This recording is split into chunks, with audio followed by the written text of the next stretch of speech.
Սիրելի ժողովուրդ, եղբայրներ, քույրեր, Աստծուն փառք իր անսահման սիրո համար, Աստծուն փառք իր ողորմությունների համար, Աստծուն փառք, որ մեզ գտել է եւ իր սիրով, իր հասարությամբ մեզ իրան է քաշել, վերստին ծնել է, Սուրբ Հոգով մկրտել է եւ մենք իր զավակներն ենք, իր շարակներն ենք։ Ուզում եի շատ կարևոր հարցի մասին խոսել։ Դա շատ մարդկանց է ուզում։ Մտածում են, ինչի համար են ծնվել, ինչի համար պետք է ապրեն։ Աստծո հավիտենական նպատակը որն է։ Աստծո հավիտենական նպատակը։ Ինքը Պողոս առաքյալը այդ հայտնությունը ուներ եւ Եփեսացիս թղթի առաջի գլխի 3-րդ խոսքից հասկացում է առաքյալը ինչ ասում, օրհնյալ է Աստված եւ մեր Տեր Հիսուս Քրիստոսի հայրը, որ մեզ օրհնեց ամեն հոգևոր օրհնությունով երկնավոր բաներում է Քրիստոսով։ Այստեղ ուշադիր լինենք, առաքյալը ոչ թե ասում է օրհնելու է, այլ օրհնեց, արդեն օրհնեց։ Երկրորդը, ինչպես որ ընտրեց մեզ նրանով, ինչպես որ ընտրեց մեզ Հիսուս Քրիստոսով աշխարհի ստեղծելուց առաջ, որ մենք սուրբ եւ անարատ լինենք իր առաջին սիրով։ Այստեղ Պողոս առաքյալը ասում է, որ աշխարհի ստեղծելուց առաջ Աստված մեզ ընտրել է,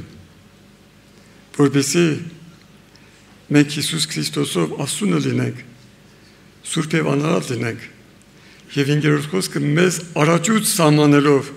որ իրան որդեգիր լինենք Հիսուս Քրիստոսի ձեռքով իր կամքի հաճության պես։ Առաջուց սահմանելով, որ իրան որդեգիր լինենք, եւ դրա համարոտ այսպես կարելի ասել սիրելիներ, Աստծո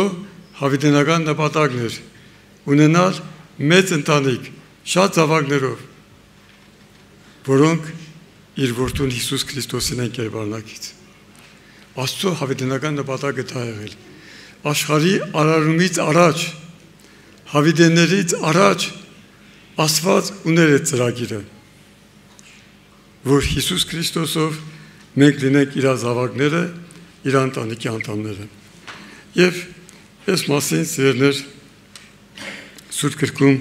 նորից կարդում ենք։ Եբրայեցիս թղթի 2-րդ գլխի 9-րդ խոսքից։ Բայց հրեշտակներից մի քիչ ցածացած տեսնում ենք Հիսուսին մայի չարչարանքի համար, փառքով ու պատվով պսակված, որ Աստծո շնորհքով ամենի համար մաճաշակի։ Սա մնում էր Աստծո հավիտենական ծրագրի մեջ։ Հիսուսը Աստծո շնորհքով ամեն մեկի համար, ինձ ու քո համար մաճ պետք է ճաշակեր, որպեսզի մենք իրանով Աստծու մոտենանք, որտեղ վայելում էր նրան, որի համար է ամեն բան եւ որով ամեն բան, որ շատ որդիկ փառքի մեջ տանելիս նրանց փրկության առաջնորդը չարչարանքով կատարում։ Այստեղ սիրելիներ, այո, Աստծո ծրագրի մեջ դա էր։ Տեր Հիսուսը Աստծո շնորհքով մեր ամենքի համար մաճ աշակեց, որպեսզի մեզ մտցնի Աստծո փառքի մեջ, որպեսզի մենք լինենք Աստծո զավակներ, Աստծո ժառանգներ։ Եվ դրա համար, սիրելիներ, Հիսուսը աշխարհ եկավ, խաչվեց մեր համար, որպես մեղավորներ պետք է մեռնեինք, կորեինք եւ մեր բաժինը պետք է ներկրագի ու ծծմպել լիճը։ Տեր Հիսուսը ամեն մեկիս համար մաճ աշակեց։ Դուժ եւ պատիժը, որ մենք պետք է կրեինք, ինքը մեր փոխարեն կրեց։ Մեզ Ադամից եկած հին մարդով, հին բնությամբ, մեղքերով, հանցանքներով, պղծություններով, այդ բոլորը Հիսուսը ազնեց խաչին, մահին, գերեզմանին, եւ դրա համար ճիշտ է ասելը, որ մեր հին կյանքի ավարտը, Ադամից եկած հին կյանքի ավարտը Տեր Հիսուսի մահն է։ Տերը հարություն արավ եւ իր հարությամբ մեզ հարություն տվեց, մեզ մտցրեց Աստծո փառքի մեջ, որպես Աստծո զավակներ։ Եվ Պողոս առաքյալը գրում է հետևյալը. Տիմոթեոսին ուղղված 2-րդ թղթի առաջի գլխից, այնտեղ ասում է 6-րդ խոսքից, այդ պատճառով միտք եմ բերում, որ արծարծես Աստծո այն շնորհքը, որ քեզանում եմ ձեռքերը քեզ վրա դնելով։ Պողոս ասում է Տիմոթեոսին, որ օգտագործես այն շնորհքը, որ քո վրա է, երբ որ ես իմ ձեռքերը քո վրա եմ դրել, որովհետև Աստված չտվավ մեզ երջանկության հոգի, այլ զորության եւ սիրո եւ զգացության։ Աստծո զավակը երջոտ չպետք է լինի, վախկոտ չի։ Եթե Աստված իր հետ է, Աստված իր կողմն է, ինչից վախենա։ Սատանան իր ամբողջ զորքով վախենում է, սարսափում է Հիսուսից եւ նման ձևով սարսափում է նաեւ Աստծո զավակներից։ Ուրեմն ամոթ մի համարիր մեր Տիրոջ վկայությունը եւ ոչ էլ ինձ, որ նրա կապվածն եմ, այլ միասին չարչարվիր ավետարանի համեմատ Աստծո զորության համար, որ փրկես քեզ եւ սուրբ կոչումով կանչես, ոչ թե մեր գործերի համար, այլ իր հարաճադրության, այսինքն նախասահմանության եւ իր շնորհքի համար, որ տրվեց մեզ Քրիստոս Հիսուսում հավիտենական դարերից առաջ։ Եվ հիմա հայտնվեց մեր Փրկիչ Հիսուս Քրիստոս երևալով, որ խապանեց մահը եւ լույսի մեջ բերավ կյանքն ու անմահությունը ավետարանի միջոցով։ Այստեղ պարզ առաքյալը ասում է, որ Աստված մեր փրկությունը սահմանել էր, նախասահմանել էր հավիտենական դարերից առաջ։ Հավիտենական դարերից առաջ, աշխարհի արարումից առաջ Աստված նախասահմանել էր, որոշել էր, որ Հիսուս Քրիստոս պետք է աշխարհ գա, պետք է մորթվի մեր համար եւ իր խաչի գործով մենք Աստծուն պետք է մոտենանք։ Եվ սրա համար Հռոմայացիս 8:28-ում 8:28-ից Պողոս առաքյալը գրում է. բայց գիտենք, որ Աստծուն սիրողներին ամեն բաները գործակից են լինում դեպի բարի նրանց, որ նախասահմանելով կանչված են, որովհետև նրանց, որ առաջուց ճանաչեց, առաջուց էլ սահմանեց իր որդու պատկերին կերպարանակիցնելու, որ նա անձանիկ լինի շատ եղբայրների մեջ։ Այ Աստծո հավիտենական նպատակը, Աստծո հավիտենական ծրագիրը սա էր, սիրելիներ, որպեսզի մենք կերպարանակից լինենք Աստծո որդուն։ Դա էր։ Եվ այդ ծրագրի իրագործման մեջ կար ժամանակը, սահմանված ժամանակը, թե երբ պետք է արվեր։ Եվ Աստված իր հավիտենական ծրագիրը, այդպես ասած, ակնարկում էր 5 տակարանում։ 5 տակարանում, օրինակ, Գիրք Ծննդոցի 3:15-ում լսում ենք, Աստված երբ որ խոսեց օձի հետ, ասեց, որ նրա սերունդը, այսինքն Եվայի սերունդը, ուրեմն նա, որ պետք է ծնվեր կնոջից Մարիամից Սուրբ Հոգու զորությամբ, պետք է օձի գլուխը ջախջախեր։ Նրա սերունդը, նա քո գլուխը պետք է ջախջախի եւ դու խայթես նրա կարշապարը։ Աստված իր ծրագիրը Աբրահամին էր բացում, որ քո սերնդով երկրի բոլոր ազգերը պիտի օրհնվեն, եւ Պողոս առաքյալը մեկնում է, որ այստեղ Աստծո խոսքը ոչ թե վերաբերում է շատ զավակների, այլ մեկին, եւ այդ մեկը Հիսուս Քրիստոսն է։ Աստված Մովսեսի միջոցով ասեց. Աստված ձեր եղբայրների միջից իմ նման մի մարգարե պետք է անի։ Իրան լսեք, եթե մեկը իրան չլսի, նա պետք է մեռնի։ Եվ Պետրոս առաքյալը իր առաջի թղթի մեջ խոսում է այդ մասին, որ այո, Աստված իր ծառաների, իր մարգարեների միջոցով խոսում էր, եւ դա մեզ էր վերաբերվում։ Պետրոս առաքյալի առաջի թղթի առաջի գլխի 10-ից, որ այն փրկության համար, որ ունեցին եւ քննեցին մարգարեները, որ մարգարեանում էին այն շնորհքի համար, որ լինելու էր ձեզանում, քննելով, թե որ ինչպիսի ժամանակի համար էր իմացնում Քրիստոսի հոգին, որ նրանցում էր, առաջուց վկայելով Քրիստոսի չարչարանքները եւ նրանից հետո լինելու փառքը։ Մարգարեների միջոցով Աստված խոսում էր, թե Եսայի մարգարեության 53 գլուխը կարելի ասել ավետարանն է, որտեղ խոսում էր այն մասին, թե Աստված ինչ պետք է անի Քրիստոսով, որոնց հայտնվեց, այսինքն մարգարեներին հայտնվեց, որ ոչ թե իրանց անձերին, այլ մեզ էին մատակարարում այն բաները, որ հիմա ձեզ բանվեց նրանց ձեռքով, որ ավելանեցին ձեզ Սուրբ Հոգով, որ երկնքից ուղարկվեց, որի մեջ հրեշտակները ցանկանում են տեսնելով թափանցել։ Այն օրհնությունը, որ Աստված պատրաստել էր իր զավակների համար, հրեշտակների համար, դա շատ փափագել էր, բայց հրեշտակները չէին կարող էր վայելել։ Աստծո խոսքում սիրելիներ, մենք տեսնում ենք, որ մեծագույն օրհնությունը ամենամեծ բանը սա է, որ մարդը վերստին ծնվում է Աստծո զավակ է, ամենամեծ օրհնությունը դա է։ Հովհաննեսի ավետարանի առաջի գլխի 11-12 խոսքերում ասում է իրեններին եկավ, բայց իրենները իրան չընդունեցին, իսկ ովքեր ընդունեցին,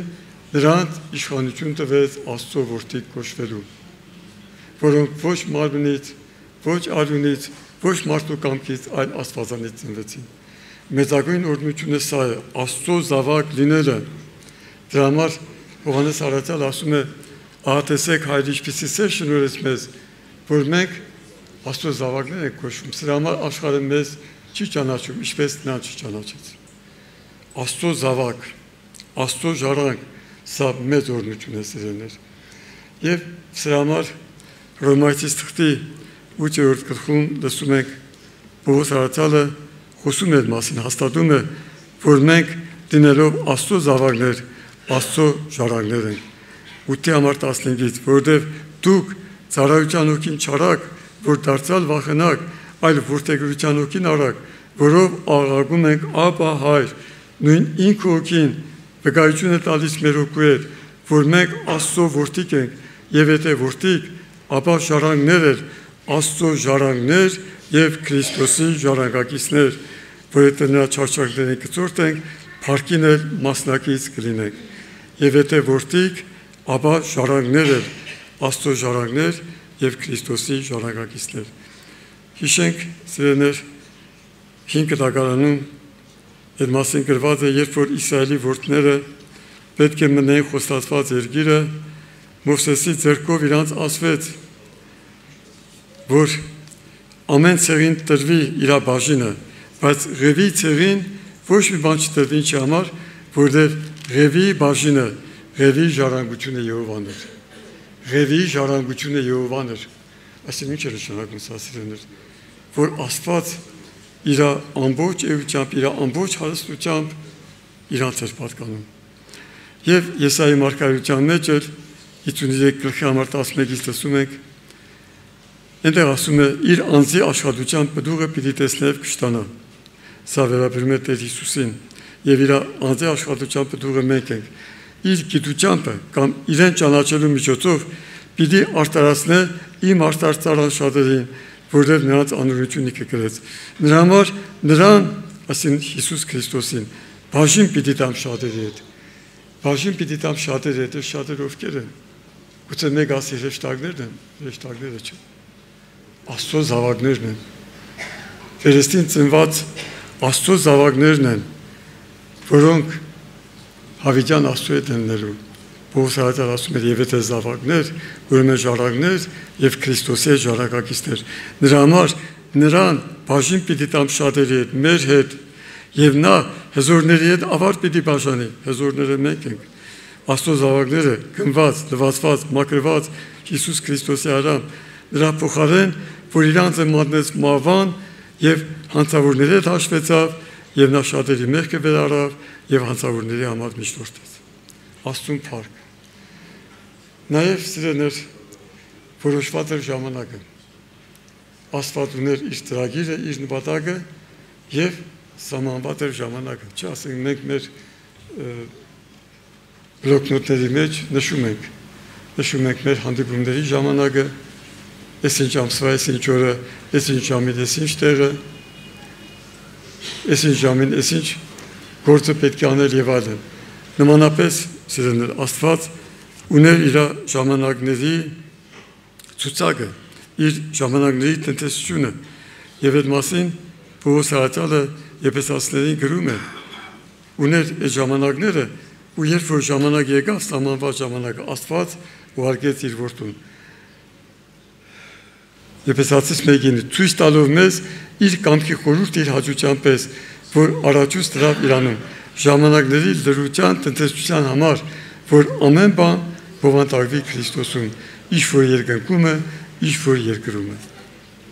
Եվ Պողոս հատյալը ասում է Գաղատացիներին 4:4-ում, բայց երբ որ ժամանակի լրում եկավ, այսինքն այն ժամանակը, որ Աստված սահմանել էր, որ աշխարհը գա Քրիստոսը,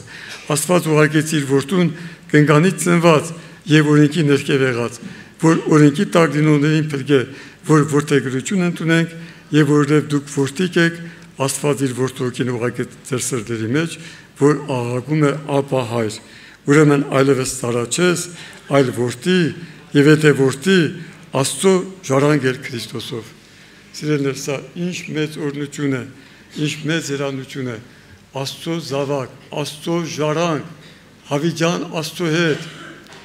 Եվ սրանում սիրելիներ, մենք լավ պետք է իմանանք, որ մենք մաս ու բաժին չունենք, սա Աստծո շնորհքն է, սա Աստծո սերն է, սա Աստծո ողորմությունն է։ Երբ որ Մովսեսը Իսրայելի որդներին առաջնորդում էր խոստացած երկիրը, զգուշացվեց ժողովրդին, որ երբ որ այդ երկիրը մտնեք, հանկարծ չլինի, որ ասեք, մենք մեր ուժով, մեր զորությամբ այս երկիրը վերցրինք, մենք ուրիշներից առավել ենք, ոչ։ Աստված ձեզ սիրելու համար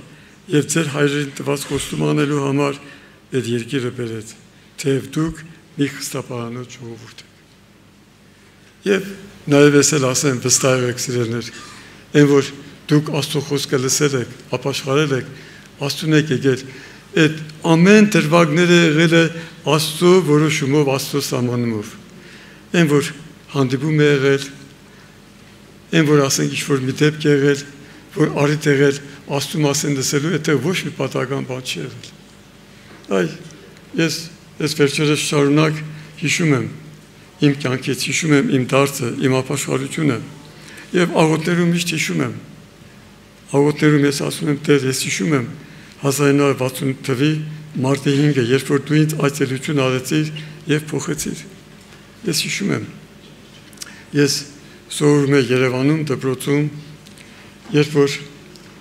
արձակուրդներից հետո 9-րդ դասարան ավարտելուց հետո ուրեմն պետք է շարունակենք ավարտական դասարանը, արձակուրդից որ եկանք, լսեցի, որ իմ դասընկերներից մեկ անունը Ռաֆայել, ձեր քաղաքից է, ապաշխարել է, հավատում է, Աստծուն է հավատում։ Հետո նայեցի, որ այս ընկերոջ ռեժիմը, գրաֆիկ արդեն մեզանից խիստ տարբերվում է, մեզանից շուտ է արթնանում, ինձ հետաքրքրեց, այս ինչ բան է, ինչի է շուտ արթնանում, այդ հետաքրքրությունը, հետաքրքրասիրությունը իզնից չէր սիրելներ, դա Աստծո մեղումն էր, ես այդ ժամանակ չէի հասկանում, Աստծո մեղումն էր, Աստված ինձ գտնում էր, փնտրում էր, եւ մի օր այս մեր ընկերը շորերը հակավ եւ իջավ երրորդ հակ, որտեղ մեր դասարանն էր, ես էլ իր այդևից շորերս հակա եւ իջա դասարան, ականջներս դրած լսում էի, թե ինչ է անում, լսում էի, որ խոսում էր, մեկ հետ խոսում էր, դուրը թագեցի, դուրը բացեց, ասի ստեղով կա, ասեց մենակ ես եմ, ես իրան չհավատացի, հետո հասկացա, որ իջնում էր աղոթք անելու, նայեցի սեղանների տակը, պահարանի, ետևը մարդ չկար, եւ դուրսներ արև էր, թե ինքն էլ լեզվիչ շատ ճարտար է, կանգնեց լուսամուտի դիմաց, ձեռքերը պարզեց, ասեց,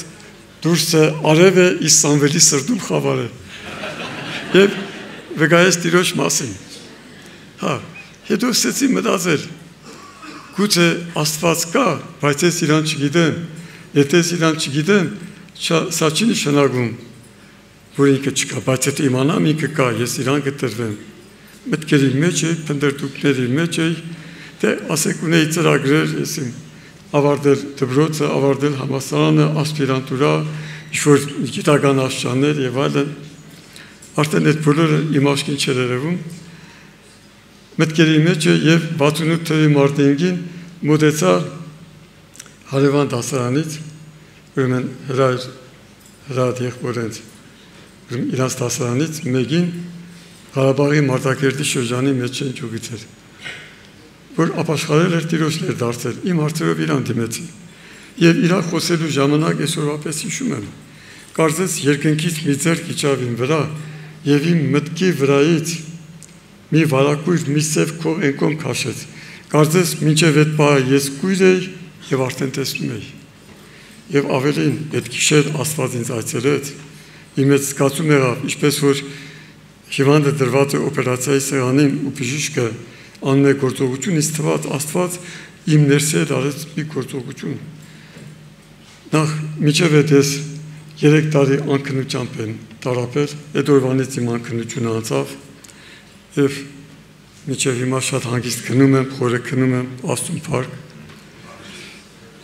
Եվ երբ որ օրը սկսվեց, ինչպես նախորդ օրերը, ասենք ընկերներով, ասենք մոտենում ենք, ասենք իրար հետ հանակ ենք անում, բոքսում ենք, վիզ ենք կամում։ Իմ ընկերները մոտենում էին, իմ դասընկերները բոքսում էին, վիզս կամում էին։ Եթե մի օր առաջներ նույնը ես էի անելու, գումարած նաև հայոյանքներ, բայց ապշում էի, զարմանում էի, իմ հետ ինչ է կատարվել, ոչ թե ինձ զսպում էի, որ հանկարծ հայոյանք չանեմ, չխփեմ, այլ ի վիճակի չէի։ Եվ ես ապշած էի, իմ հետ ինչ է կատարվել։ Եվ դա Աստծո շնորհքն է, սիրելիներ, ես այդտեղ մաս ու բաժին չունեմ։ Դրա համար Երեմիայի մարգարեության 30 գլխի 21 խոսքում ասում է, Երեմիայի 30-ի 21, երկրորդ մասում, ես նրան ինձ կմոտեցնեմ, եւ նա ինձ կմոտենա, որտեղ ով է որ վստահանա, որ իր սրտով ինձ կմոտենա։ Մարդը այնքան պիղծ է, որ իր մեջ Աստծուն գտնելու, Աստծուն փնտրելու կարիք չկա։ Դա սուտ է, դա սուտ է, եթե մեկ ասում է, որ սկսեց է Աստծուն փնտրել, եթե սկսել է Աստված իրան անհանգստացրել, այդպիսի բան չկա, դա հեքիաթ է։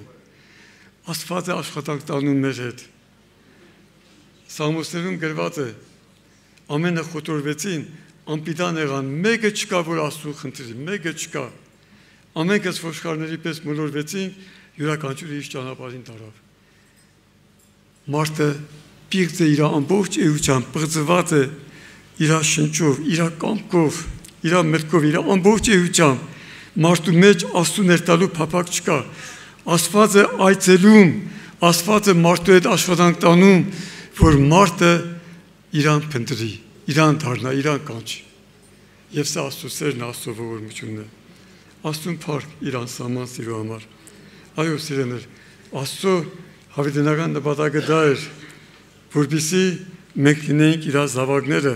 որպեսզի Աստված հայտնվեր որպես մեր հայր, եւ դրա համար Տեր Հիսուսը իր աղոթքում հետևյալ խոսքեր ասեց, որ գրված է Մատթեոսի ավետարանի գլուխ 11 25 խոսքից։ Այն ժամանակ Հիսուսը պատասխան տվավ ու ասեց. «Գոհանում եմ քեզանից, ով հայր, երկնքի եւ երկրի Տեր, որ իմաստուններից ու գիտուններից այս բաները ծածկեցիր եւ երեխաներին հայտնեցիր։ Այո, ով հայր, որտեղ այսպես հաջող եղավ քո առաջին։ Ամեն բանից տրվեց իմ հորից, եւ ոչ ով չի ճանաչում որդուն, բայց միայն հայրը, եւ ոչ ով չի ճանաչում հորը, բայց միայն որդին, եւ ում որդին կամենա հայտնել։ Եվ ում որդին կամենա հայտնել։ Որդու հայտնությունը նաեւ հոր հայտնությունն է։ Եվ դրա համար Տեր Հիսուսը Փիլիպոսին ասեց. «Այսքան ժամանակ ես ձեզ հետ եմ, ինչպես եք ասում, որ հայրը ցույց տուր մեզ, չեք հավատում, թե ես հոր մեջ եմ եւ հայրը իմ մեջ է։ Նա որ ինձ տեսավ, հորը տեսավ»։ Եվ վերջում սիրելի եղբայրներ, եզրափակման մեջ սա ուզում ասել. հավիտեններից առաջ, աշխարհի արարումից առաջ նախասահմանված էր, որոշված էր, որ Հիսուս Քրիստոսով մենք պետք է լինենք Աստծո զավակներ, Աստծո ժառանգներ, հավիտյան Աստծո հետ պետք է լինենք, եւ հավիտենության մեջ նորից կենտրոնը լինելու է Քրիստոսը։ Հավիտենության մեջ կենտրոնը նորից լինելու է մորթված գառը։ Տեր Հիսուսը խաչվեց, մեռավ, հարություն արավ իր վերքերով, համբարձվեց, երկինք բարձրացավ, որ աշխոմն է որպես մեր բարեխոս եւ քահանապետ իր վերքերով, եւ երկնքում մենք իրան պետք է տեսնենք ոչ միայն Ուդայի ցեղից արյուծ, որ հաղթող է, այլ նաև մորթված կար։ Եվ իր լիությունից շնորհք ենք առնելու շնորհքի վրա։ Եվ դրա համար ուզում եի հիշեցնել Պետրոս առաքյալի խոսքերը, որ իր առաջի թղթում է գրում, գիտենալով, որ հայրերից ավանդված ունայն վարմունքներից փրկվեցիք ոչ թե ապագանացու արծաթով կամ ոսկով, այլ Քրիստոսի պատվական արյունով անբիծ եւ անարատ մի կարի, որ որոշված էր աշխարհի ստեղծելուց առաջ։ Որ որոշված էր աշխարհի ստեղծելուց առաջ։ Հայրենության գրքում լսում ենք, Հայրենության գրքի 5-րդ գլխում գրված է.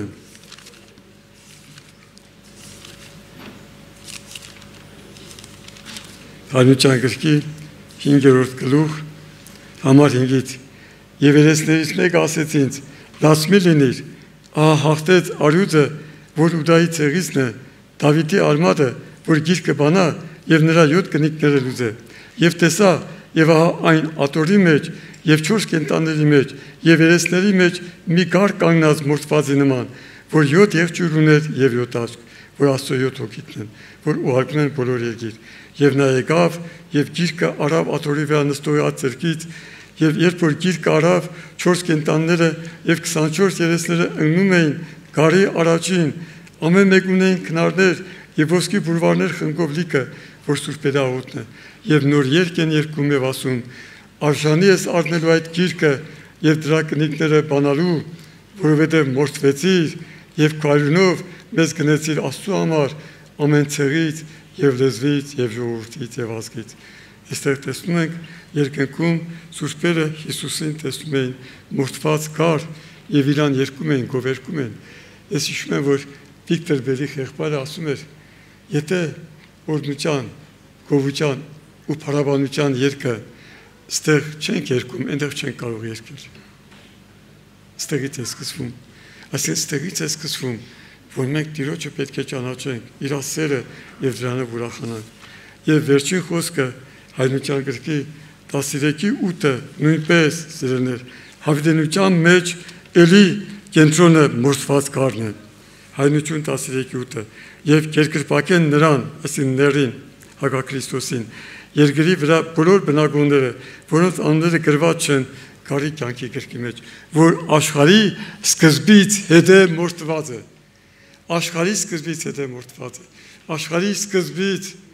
հավիտեններից առաջ նախասահմանված էր, որ Քրիստոս պետք է մորթվի, որպեսզի Աստված ունենա մեծ ընտանիք շատ զավակներով, որոնք կերպարանակից են իր որդու Հիսուս Քրիստոսին։ Եվ դա մորթվածները հավիտենության մեջ շարունակվելու է։ Աստված թող օրհնի սիրելիներ։ Մեր հոգևոր վիճակը, մեր հոգևոր հասակը սրանից է կախված, որ չափ է մեզ բացված Քրիստոս։ Աստված մեր համար ամեն բան է արել։ Եվ այդտեղ իր սերն է, իր ողորմությունն է։ Աղոթքով խոնարհվենք իր առջև, Աստված օրհնի, աճենք Տիրոջի ճանաչելու մեջ։